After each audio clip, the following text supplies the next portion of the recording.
3:30. Good afternoon, and thanks for coming. So if you manage to find your way around this conference center, this is the topic. If this is what you want to talk about and listen, you're in the right room. So key strategic investments for BI and analytics in finance and operations. That's our topic, and I'm Melinda, and I'm part of the development team. I'm based in Redmond, and I'm a PM. So one of the things that we talk about, when we talk about key investments, when we talk about the future, I think it's always good to sort of be grounded on the present.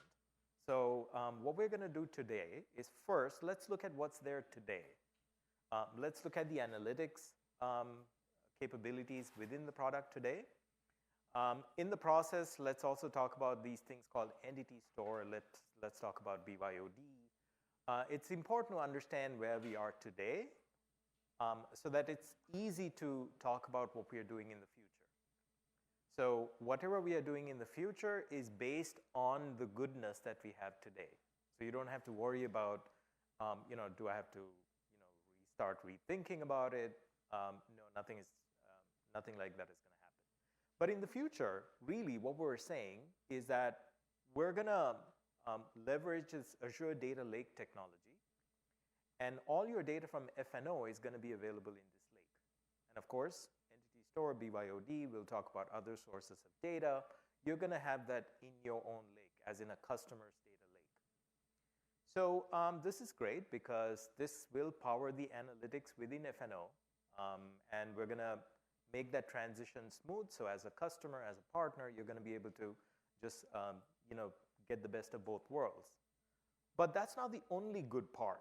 In fact, this also opens the door to a great situation where now you probably have a whole lot of data on premise. Maybe there's legacy data, but then you might have other systems that you need to mash up data with.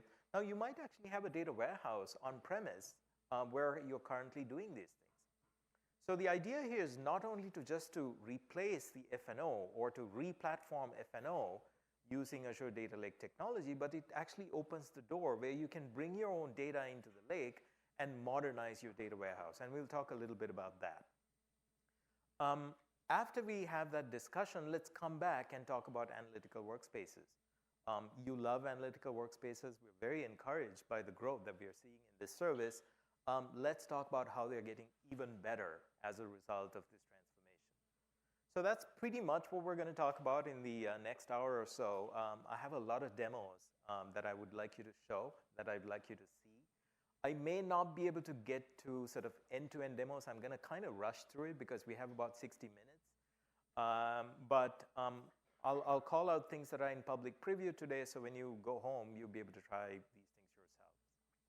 And we may not have a whole lot of time for Q&A after the session, but feel free to catch me afterwards.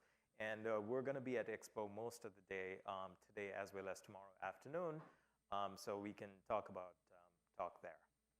So that's pretty much our agenda, and let's get started. So analytics in F&O. How many of you are in F&O? A majority? Great, great. How many of you are still with AX 2009 or AX 2012? Okay, quite a few of you. Okay, sounds good.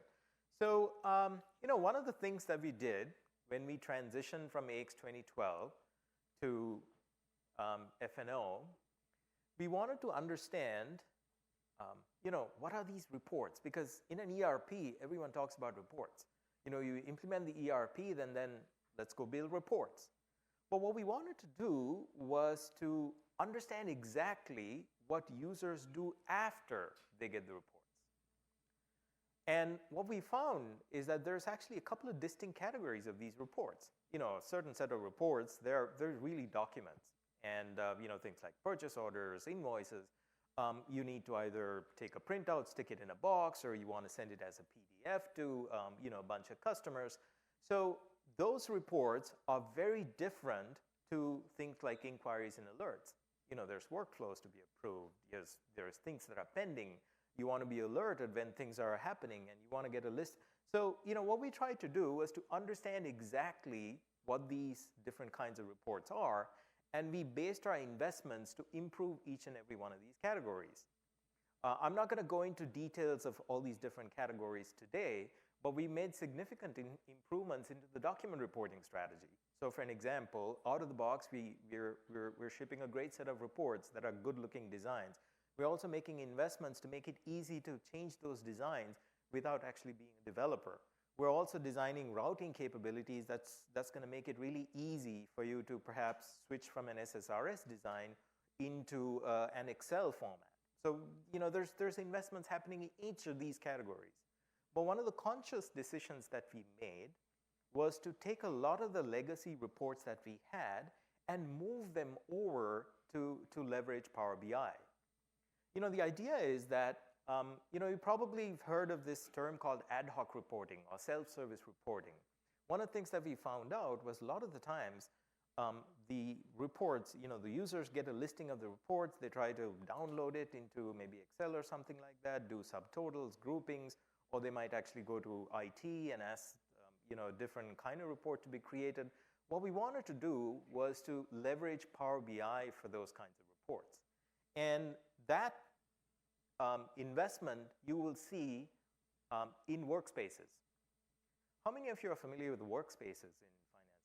All of you are. Great. So the idea of a workspace is that, depending on the business process you're on, workspace is a place where you'd go and get insights. So if you look at the left-hand side of the workspace, that really contains a summary of all your activities that are going on, operational activities. Think of those as like, these tiles. You can click them. It takes you to a certain place. You can where you actually do the work. And you can filter the data, pin it right back in here. So workspaces, the summary view of a workspace is a very operational view of your business process.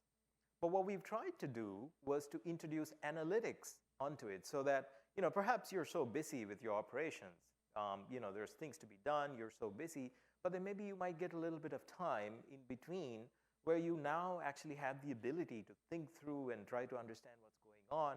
That's where the analytical workspaces come into play. So since we introduced analytical workspaces about 18 months ago, we're getting very encouraging results. In fact, about 60% of the customers who are live in production are actually using analytical workspaces, and the usage is growing. We have some customers where about 5,000 users are actually on analytical workspaces. So, it's growing. And the key thing about analytical workspaces is it offers real-time, near real-time insights into a business process. Of course, it's fun and interactive. It's based on Power BI. So the idea is users would love playing with the data, trying to understand what's going on. And you have the ability to jump right in and take action. And I don't know if you saw the demo at our keynote today.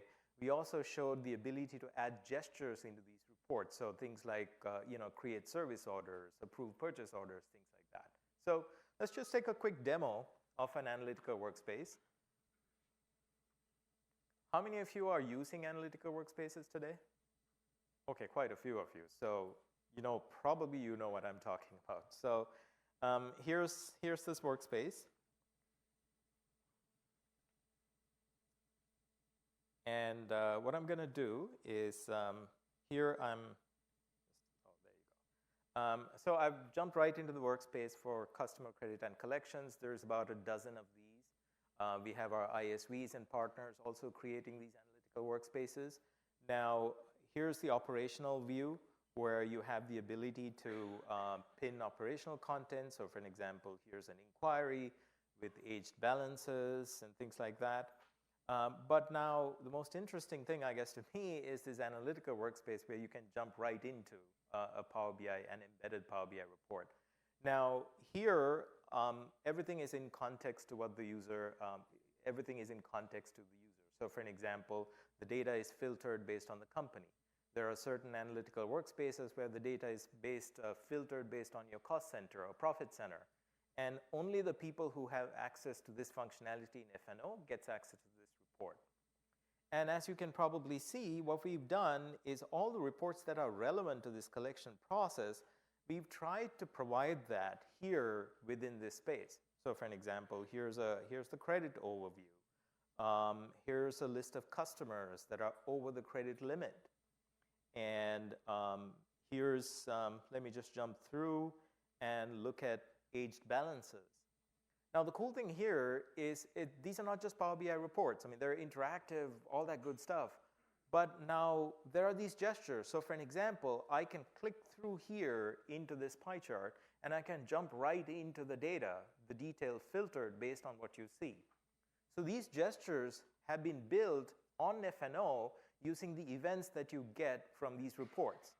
So there are certain gestures that are built in, gestures that are shipped by Microsoft. ISVs and partners, as a developer, you can build even more gestures. And you've probably seen the demo. You have the ability to right-click and post transactions or create service orders. There's a very rich programming model behind these reports. Now, of course, you might say that, hey, Microsoft, you guys are not great at creating good reports. Because a lot of the times the reports that are being sent, that are being shipped, you might, as an organization, you might want to modify them. But that's exactly the idea behind these reports. So, we give you a great starting point, but the idea is the users themselves would want to modify them. Now, what we did is we enabled this ability to edit reports as a power user right here within an analytical workspace. So it's controlled by permissions. So if you have the right permission, you, as a power user, you can go in and say, edit this report. Now what you're doing is you're changing the visuals of these reports. So what you can do as when this comes up, each of these reports is also backed up by a very powerful data model that has a lot of interesting data related to collections grouped together. So for an example here, if you look at it, here's a collection of data. And this data is organized in a way that a power user will find it really easy to report on. So if this is not exactly the visual that you like, I have the ability to create a new page and drag and drop data from this rich data set and create the view that I want. Now, of course, I can turn off the views that have been shipped. I can add other views. Now, it's a little slow, but you get the picture. I'm not going to sort of do it all the way. But, so say for an example, balances due by customer. So I can't seem to find the customer, but it's somewhere here. Balances due by, oh, there we go, customer name. So you really have the ability to really quickly create a report, save it, so that everyone who has access to this report would now see that view. So really powerful capability for you to start from ready-made analytical workspaces and let your users extend it. So that becomes a starting point for your reports. Now, let me just pause there, and let's get back into our slides. So think of analytical workspaces as this great starting point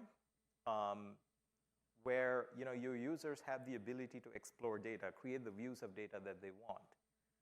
Now, the data set that you saw on the right-hand side when I selected Edit, that data set comes from a database called Entity Store. So think of Entity Store as an operational data warehouse that ships with F&O, that's included with F&O. So when you buy F&O, you get one of these operational data warehouses for you, whether you use it or not. And F&O has jobs that syncs data from the operational database into Entity Store. So Entity Store is really designed for analytical workspaces. It's optimized for reporting performances. And it's, the programming model behind Analytical Workspace enables you to deeply embed this content into F&O, write rich gestures and stuff like that. Now, since we introduced the Entity Store, one of the things that we also noticed, one of the things that we also heard is that as customers, you also have existing data. You have existing data warehouses. So we came up with this service where you have the ability to extract data from FNO into your own data warehouse. Now, of course, the idea, these two services are complementary in nature. Because you can extract data, it doesn't mean that you should extract all the data, right? I mean, there's a lot of value that you get with Entity Store and Analytical Workspaces. You should use that as a starting point. But what you might find is that, yeah, you know, there's this data that you need to mash up this with. So perhaps you want, you might want to extract the data that you want and then report it along with your own data. So Analytical Workspaces work with Entity Store. BYOD is really for integrating with your existing data warehouses. Now, since we did this, one of the things that we found out was, customers use Entity Store, Analytical Workspaces, that's great. But unfortunately, sometimes they also have to, say for an example, the collections data. They have to extract that, and they have to mash it up with their own data, and they often end up with creating a report that is very similar to the Analytical Workspace that we ship. Now, when you're exporting data from FNO, it's a cloud-based service. When you want to move the data down to your on-premise data warehouse, there's a lot of physics involved. Bits have to move, and you have to keep track of those export jobs. You have to troubleshoot them if they fail. One of the things that we want to do in the future is to reduce this pain. So here's basically what we're going to do. The same Analytical Workspaces, what we want to do is to enable you to include data from many other sources. Because you love Analytical Workspaces, you can show context, you can show data in context to what they do. So there's a lot of value in exposing all that data right where they do these business processes. So what we want to do is to not only combine data from other applications, but also bring your legacy data into these Analytical Workspaces. Now, when you talk about data, it's probably not just business data. I mean, you might have devices, you might have sensors. They're an extension of your data. So perhaps you might want to create interesting reports and visuals by combining all these different data sources together. And of course, maybe you might want to ask questions. You might want to ask Alexa or Cortana. So we wanted to bring all these capabilities into Analytical Workspaces. And that's basically what we're going to do next. And here's how we're going to do it. Really, what we want to do is to ask customers to bring a data lake. So this is a data lake, Azure Data Lake Gen2, in their own subscription. We're going to ask you to bring that. Azure Data Lake really is a technology designed for big data analytics. It's quite cheap to carry data in a data lake compared to an Azure SQL database. Once you bring that, what we're going to do is the Entity Store, which is part of FNO, we're going to stage that Entity Store in your own data lake. So you have access to those rich data sets that you saw earlier. As power users, now you have the ability to work with them. Now you have the ability to use all the features of Power BI with them. That's just a starting point. Next, what we're going to do is to let you stage regular entities. Now, regular, of course, Entity Store is just a starting point, but we want to be able to put all that data in your lake. It's not just that. Imagine that Microsoft will manage keeping this data up to date. So the idea is when a transaction happens, Microsoft will update your lake and eventually will give you an SLA. So we want to make this data available within a few minutes, and so that you don't have to really think about keeping this data fresh. We will do that for you. So all the analytics that you do, certainly you'll be able to use the data lake, but it doesn't end there. Now, data lakes, through almost 200 connectors that Power BI has built, you have the ability to bring data from other systems into this lake. So you'll have the ability to bring data from connectors, mash it up, create rich reports that combines all that data. Not only that, it's quite cheap to house data in a data lake. So a data lake, by comparison, for an example, to carry about a terabyte of storage in the cloud in a data lake, it'll cost you about $20, $30 a month. So we are talking that cheap.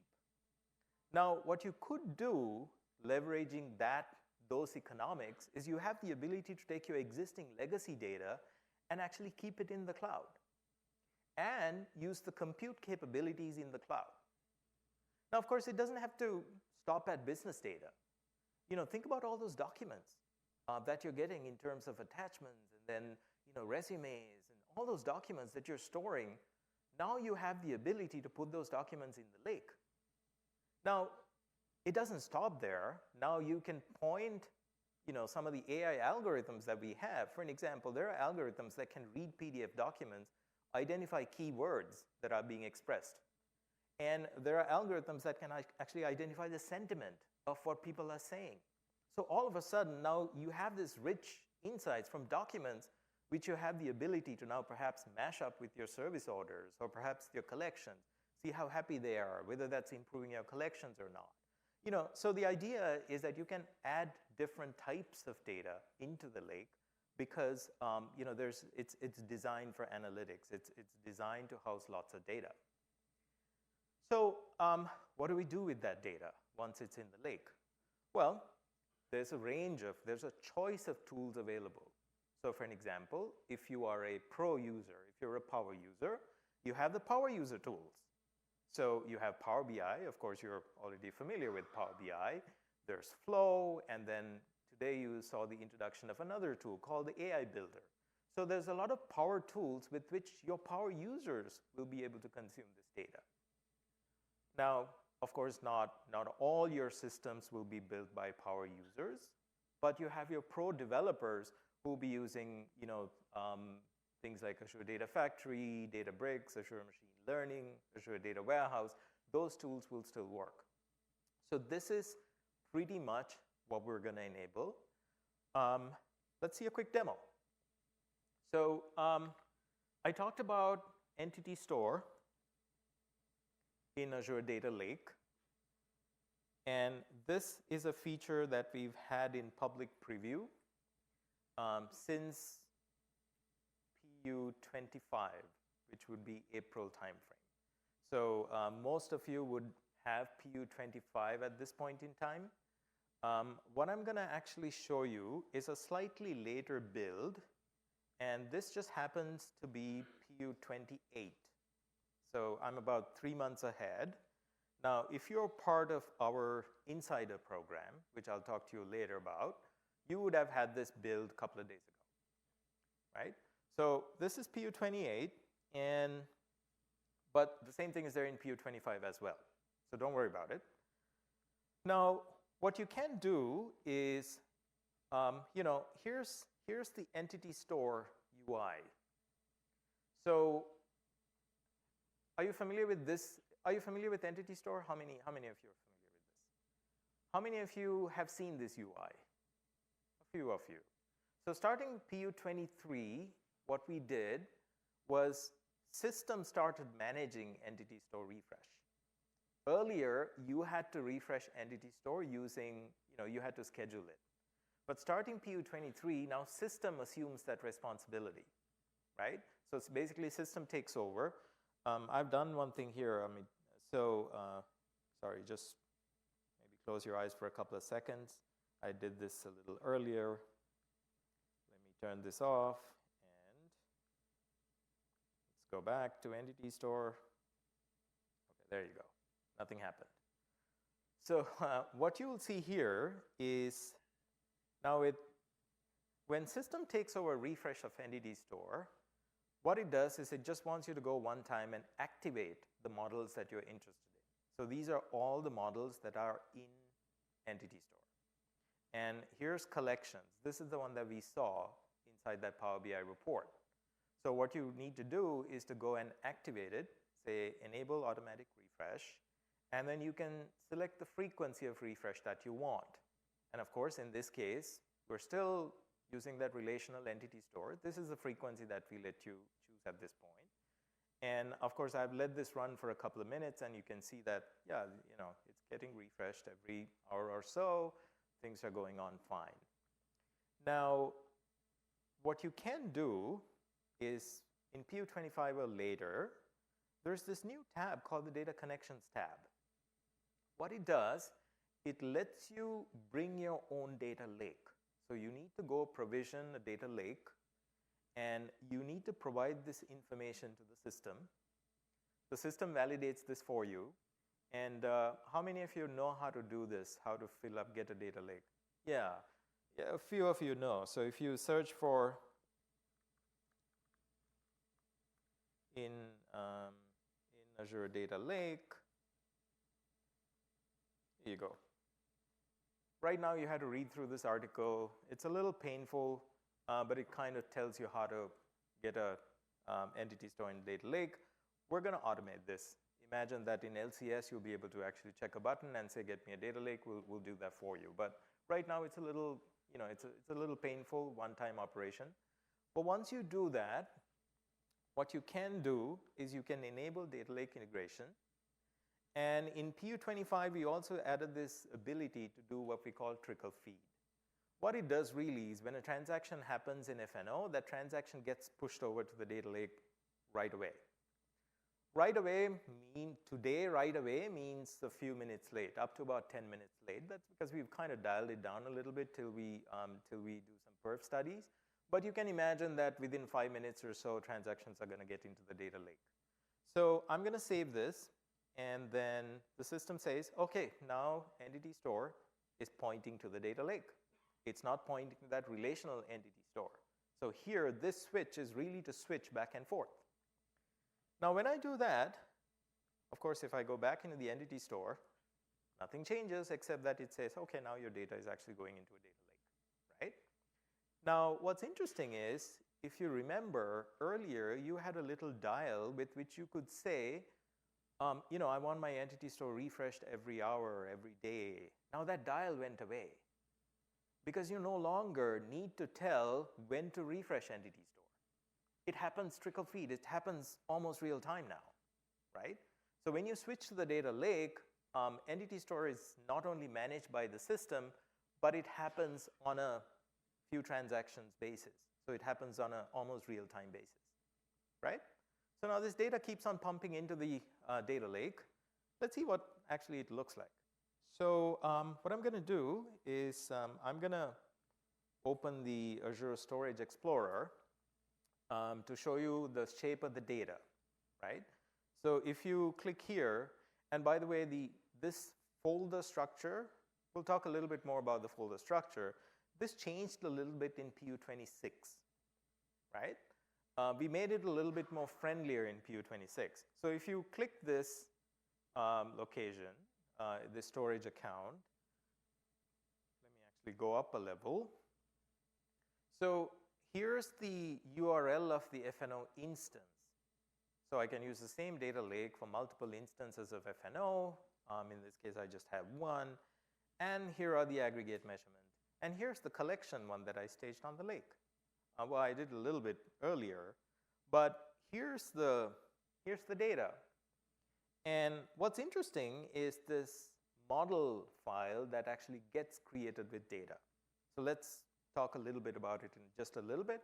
But what I wanted you to see is that the data gets stored in the data lake, and the structure of the data is identical to the structure of entity store.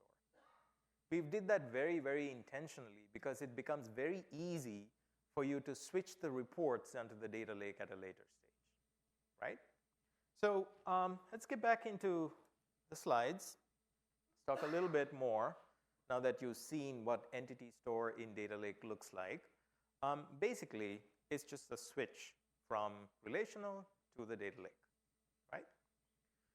So yes, here's a little quick recap. It's in public preview. We've changed the folder structure in PU26. We've enhanced it a little bit more. Yes, and we have a couple of customers who are on this doing some volume studies, and there's a lot more coming. Talking about what's coming in the future, here's a couple of things that are happening. So, as you probably heard about data lake in other sessions, we're in public preview. What you're going to see immediately is this ability to easily configure data lakes. And we're also going to enable what's called hierarchical namespaces. I'll talk a little bit more about that in the future. in a little bit. But what's also interesting is we're going to enable entities in a data lake. That's coming in a few months. We're again going to introduce that as a preview, and then you can work with it. But that's coming as well. So let's talk a little bit about, okay, so now FNO is going to push all this data into this data lake. That's yours. Let's see how we can modernize your existing data warehouse using the step that FNO has enabled you to take. By the way, now I talk about FNO. There's a similar roadmap from our CDS team where sales, service, all that data is going to end up in the data lake, again, on the same format. So you can expect a parallel roadmap from them as well. But let's just try to think a little bit about what this enables you to do. So you might have heard about this announcement that kind of happened about 9 months ago, Open Data Initiative. So let's try to understand what this Open Data Initiative is all about. So Open Data Initiative is really to enable customers to do AI analytics on their own data. And the Open Data Initiative is really an effort by these industry players. Of course, you can expect Microsoft is a big player there. So are these other guys. But the idea is that data from all their systems are going to be available in a data lake described by a common schema. So as a partner, as an ISV, as a customer, you can build applications that marry data from these different applications very easily. So that's the vision. How does that actually happen? Well, here's how it happens. So imagine Dynamics 365, FNO or CDS or sales is the same. When we write data into the data lake, it's stored in a certain format that we call CDM folder. It's a very confusing name. I'm pretty sure we're going to rename it. I'm sure marketing will come up with a really nice name, but for the moment it's called a CDM folder. But what it does is it actually describes the shape of the data that's in the data lake. So CDM folder, a data lake, isn't just a dump of data, isn't just a dump of files. There is structure to it. There's semantics to it that are described by the CDM folder standard. Now, what this means is that tools like Power BI can read these CDM folders natively, right? Now, how many of you have heard of Power BI data flows? Right? Power BI data flows are actually based on CDM folders, except that you didn't know about it. I guess you didn't need to know about it, because Power BI data flows is a concept that's working on a lake. Now, if you're a Power user working on Power BI, of course, you're not even sure where this data is coming from because you don't need to know. You're working with data flows. You're building, great ETL pipelines. You're building great reports, but the data is actually coming from CDM folders. So the data that's being made available by FNO and Sales Insights and all those Dynamics 365 applications, Power BI will be able to consume it right away as a data flow, and I'll show it to you in a little bit. Now, Power BI is not the only player, of course. There are so many other players that are coming into this CDM folder, this concept. Office, for an example. All your contacts, your appointments, your documents, now they're going to be described in CDM folders. So now you can write Power BI reports that combines your appointments with perhaps the cases that you have, right? Now, Azure IoT is working to bring data into CDM folders. So now all of a sudden, IoT data now can be married up, can be joined with business data. That's not the only thing. All the Azure services are onboarding CDM folders. So there are data producers who write CDM folders. There are consumers who can read them. And there's a very rich ecosystem, of course, not just the Azure tools, but of course there's these others, SAP, Adobe, and we're working with other ISV partners like Informatica.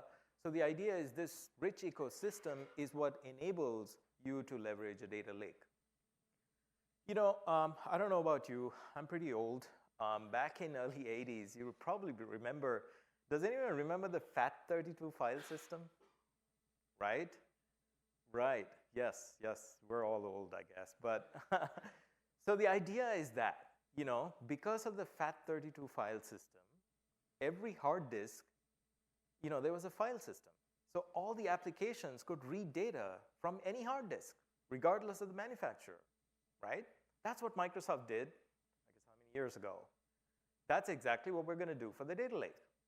So think of the CDM folder and then the framework that is being built on top of us as enabling these big data, all these tools to talk and work with big data, right? That's exactly what's happening. And FNO is just giving you a nudge in that direction, making it easy for you, right, to work with FNO data. So a little bit more about CDM folders. We kind of talked about, I kind of gave you a sneak preview of a model.json file. Think of CDM folder as giving structure to the data in there. So, there's a model file that describes entities, relationships, friendly names, data types. Think of model.json as a lighter version of a BI semantic model. So it describes the data. And then these data files are stored along with that, and then your model just points to those data files, data partitions. So you can have multiple data partitions. So pretty much, it's creating like a friendly view on top of that data. Now, these CDM folders are in a nice organization, it's organized in a nice way. The idea is that every service, so for an example, FNO owns that root node. FNO says, here's the structure of the data that I'm going to put in there. And it's organized into these categories. Now, the reason why we make this structure rich and sort of like, this way is so that way you can secure them depending on who needs access to what folder, right? So as an administrator in the organization, you can say, hey, everything related to collections, this group of users need to have access to it. That's the idea behind organizing it. And the standard of CDM folders stipulates that every producer owns this file system. So for an example, if you look at another Dynamics product, they would define their file system, they would own it. Now, somebody who's reading data from a CDM folder hierarchy cannot write into that.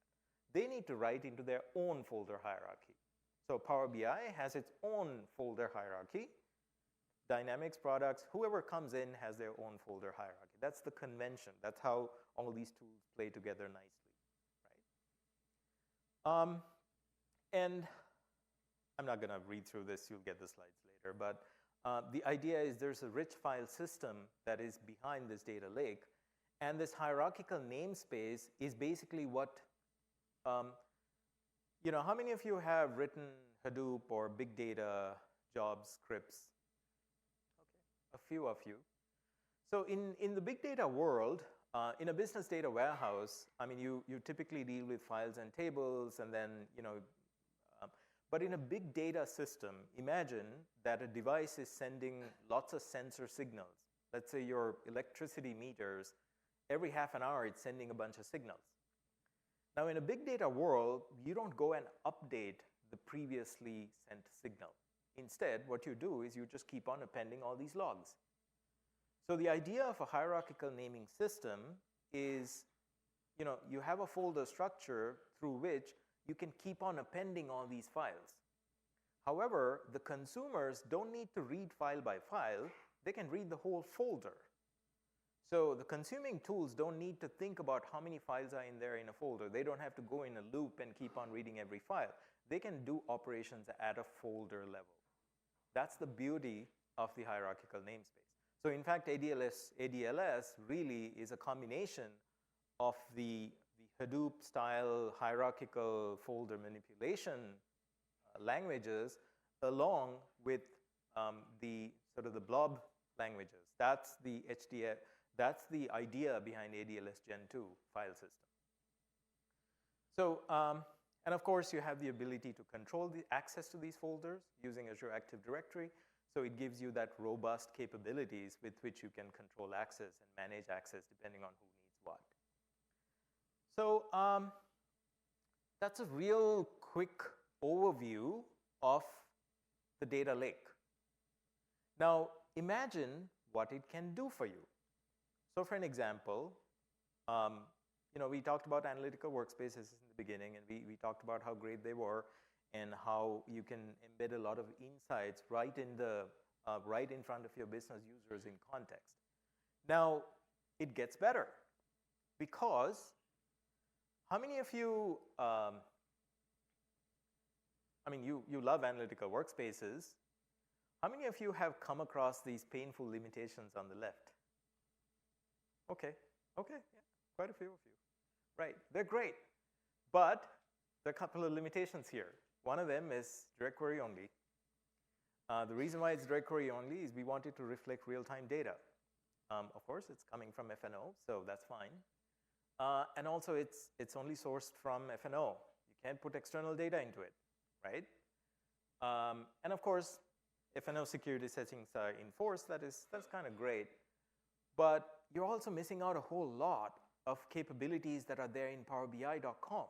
For an example, you can have cache data sets. You can combine data from many different sources. You can add AI-based recommendations. I guess you've seen AutoML inside Power BI. There's a lot of these great things that are being enabled by PowerBI.com.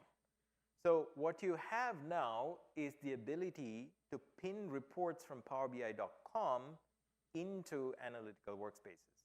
We enabled this in PU26. I'll show it to you in a little bit. The idea is to, like the reports that you create in PowerBI.com, to be able to pin them back as analytical workspaces. So just imagine what this can do. Of course, you can create rich reports that you can do.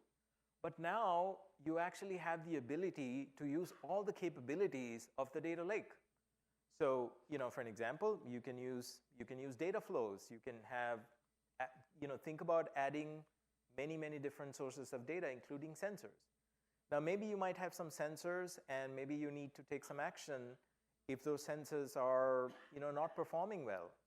So perhaps you can put an anomaly detection algorithm on top of the sensor data that you're getting in a CDM folder. And if you're detecting anomalies, maybe you can actually put those anomalies in a table. Now you can mash it up and identify how those anomalies are impacting your business. Maybe you need to change your production plan based on that. And in fact, you may have seen some of our demos where we actually showed connected manufacturing scenarios where, depending on the sensor data, the system recommends you to take certain different production schedules. These are all enabled by these technologies. So what we've really done is to put that data into a data lake, use algorithms on top of that data, create Power BI reports, and expose those Power BI reports within analytical workspaces. That's pretty much how we have built it. So the same capabilities that we have built, now you have that within your grasp. So let me actually switch to a demo environment, and let me show you how it's possible.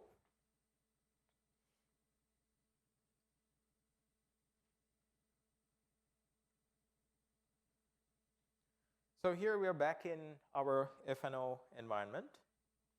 Let me go back into, in this case, let me actually go back into our previous environment. And let me launch this credit and collections workspace once again. Now, what I can do is, here's the ready-made report that comes. Imagine that I have created a report in PowerBI.com with my own data, with my own enrichments. I have the ability to replace that with a report of my own. Now, I do this operation as a power user. I need to have permissions to be able to do this. But what I can do is, here I have the ability to include a different report from PowerBI.com. So just to make a case here, let's just do purchase pen analysis, something completely irrelevant, but just to show you that it can be done. So I need to refresh the client once, for this to take effect. But what you'll see now is the analytical workspace that Microsoft shipped has been replaced with a report from PowerBI.com. Let it come.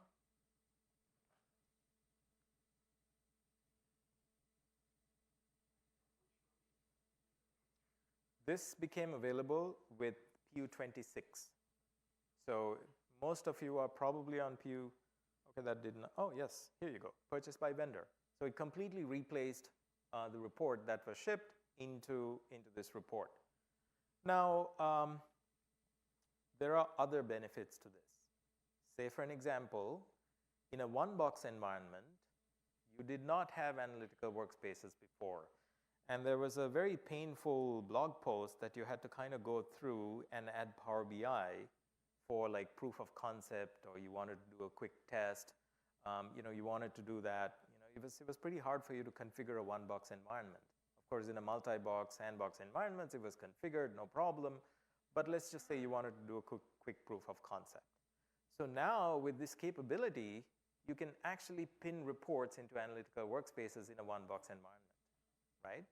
So here, I can do the same thing. And right now, it's empty because it's a one-box environment.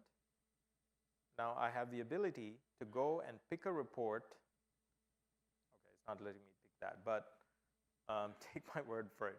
You'll be able to pick a report and pin that into your one-box environment. So the same reports that are shipped by Microsoft as analytical workspaces, you can now pin them into one-box environments and unblock your development. Okay, I don't get that, but you'll be able to get that and use that in a one-box environment. So a real quick show of how analytical workspaces are getting better. Here's a quick recap of how analytical workspaces would look on PowerBI.com. As I mentioned, with PU26, you have the ability to do that. With PU28, you have some more contextual actions. So for an example, if you're a developer, you're going to really interrogate the report using X++. You can find out not only what the users did, you can also find out what data that the users acted on in that report.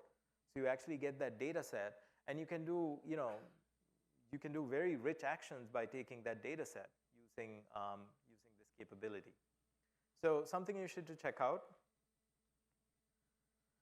So now I've given you lots of information.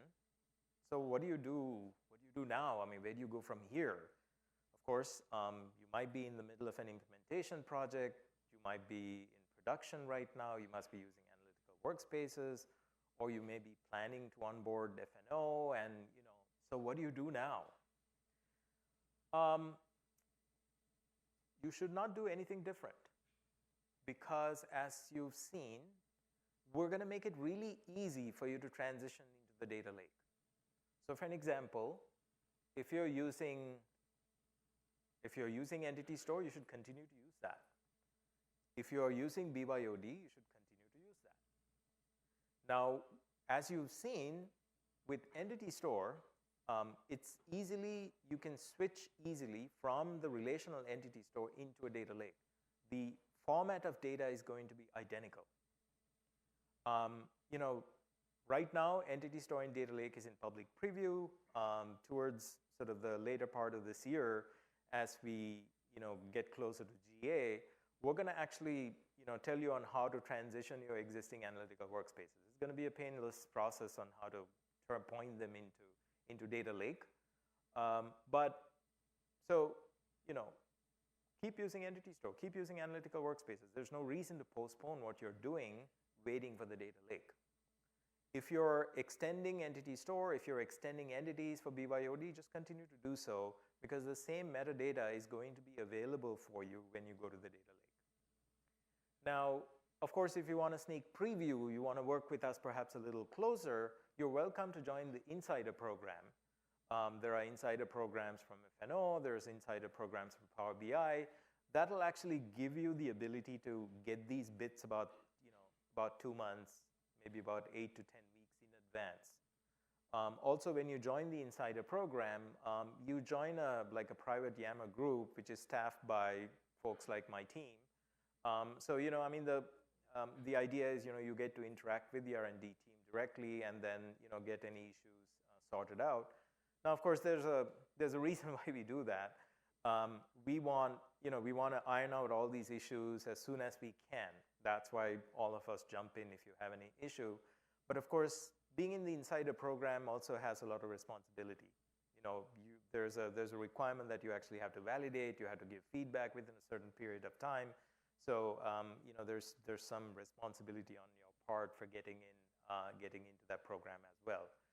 Or I mean, you're certainly welcome to engage at a project level via the fast track team. We're certainly there to unblock you as well. So I mean, it's an exciting time to be in this space, and if you haven't invested in reporting, or if you haven't really expanded your horizons in analytics and AI, I mean, now would be a great time. As you can see, there's a lot of innovation happening. There's a lot of things coming from Microsoft. Things are getting a whole lot easier. So now would be actually a great time for you to start thinking about those scenarios. So with that, yes, please feel free to evaluate. Let us know, how good we are doing and what things that we can do to improve. I believe we have about 7-8 minutes for questions. I'm happy to. I'll take yours, sir.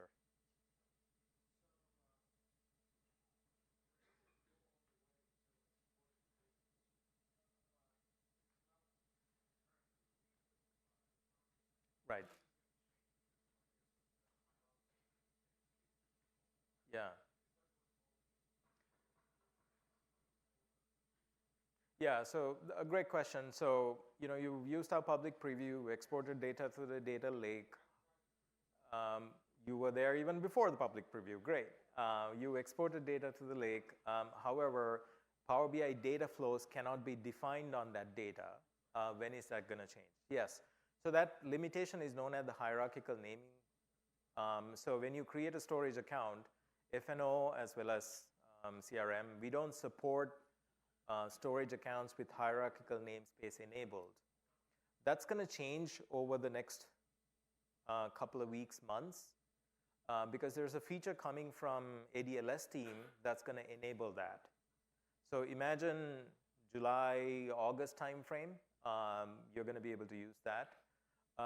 To unblock if you're prototyping or if you're evaluating, one thing that you can do is to actually copy it into an account that has HNS enabled. In fact, we do have a sort of like a hands-on lab that I want to publish as a document on how to do that, but then we didn't do it because the HNS feature is coming in a month or so. Storage account into an account that has HNS enabled. And you would have to go in, change the model.json to point to the partitions, but then after that you should be able to do so. Yes, could you? Yes.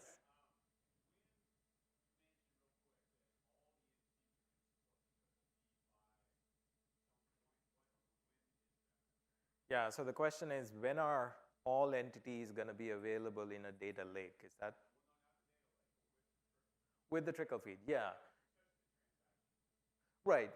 So, in general, whatever we enable on a data lake will be trickle feed enabled. We're looking at later this year. Now, we'll be able to, as you know, the roadmap comes out twice a year, and the roadmap for the rest of the year is just about to be released. So where we'll give you more details, but you can imagine it'll happen later this year, fall timeframe. We'll enable. Okay. Yeah, they're working very hard, yes. There was a question here. Okay, yes. Yes, sir, in the back.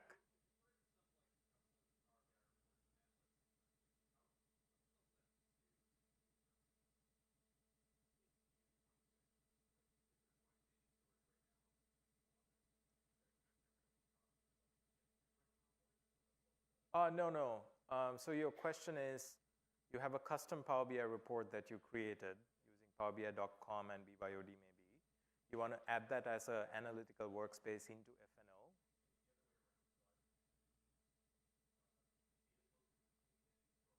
Right.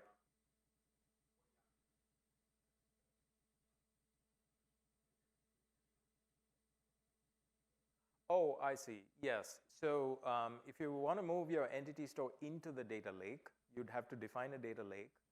And in the system parameters, let me actually show you. In the system parameters, there's an option to switch to, so in the system I guess this got turned off. In system parameters, you can define a data lake and you have the option to switch it. We haven't given that guidance yet, but no. I mean, there'll be a minimal change, but no, you don't have to touch any of those reports. Yeah. Yes, sir. Right.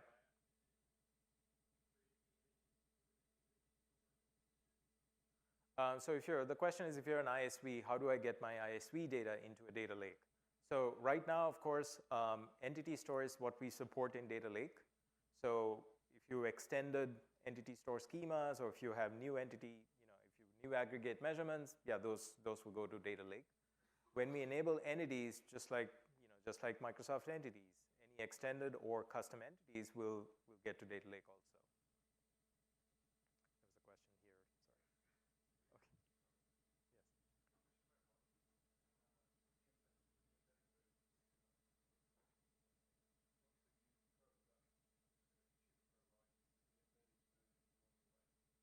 Sorry. Okay. So the question is, there's certain licenses for analytical workspaces included with FNO. So if you buy FNO, the Power BI version that's included in FNO is part of that. PowerBI.com you'd have to buy. We're still working on licensing. We still haven't disclosed yet, but we're working on it, on how that will work in the future. So there was one question. Let him.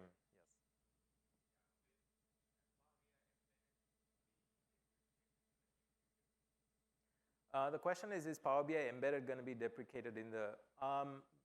No, actually. So if you look at the version of Power BI that we have in Power BI Embedded, that is a version of Power BI that's been deprecated. That's because FNO onboarded Power BI Embedded. We were one of the first services to go there. Power BI has a new service that has the same capabilities. So we're going to upgrade to that new service. We're working through the details on how that transition happens. But yeah, I mean, I think the key thing to keep in mind is analytical workspaces are not going away. They're always going to be there.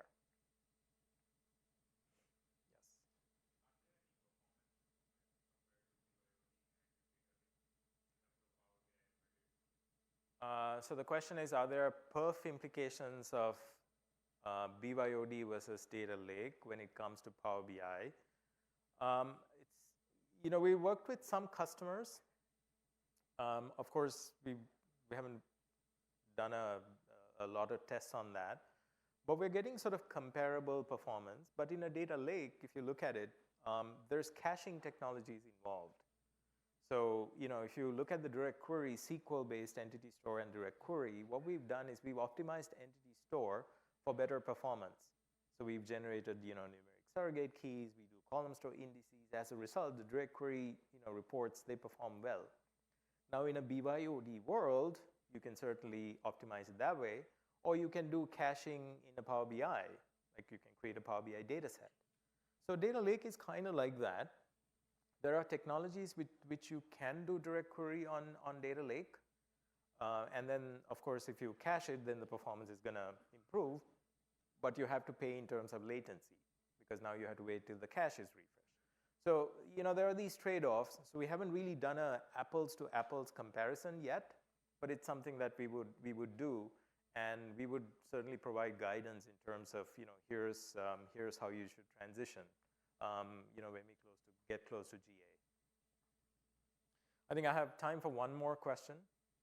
Yes, hi.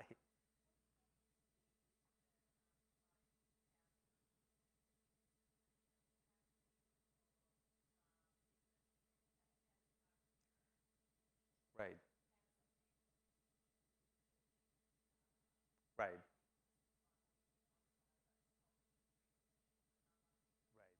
Right. Right. So that's a good question. How do you actually do trickle feed?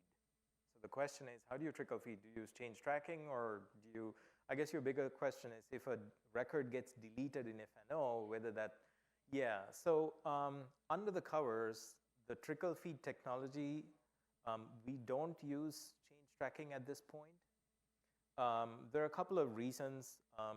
So although the trickle feed seems very simple, it's very complicated actually under the covers. What we do is at a database change level, we don't use change tracking, but we identify changes in the database at a log level.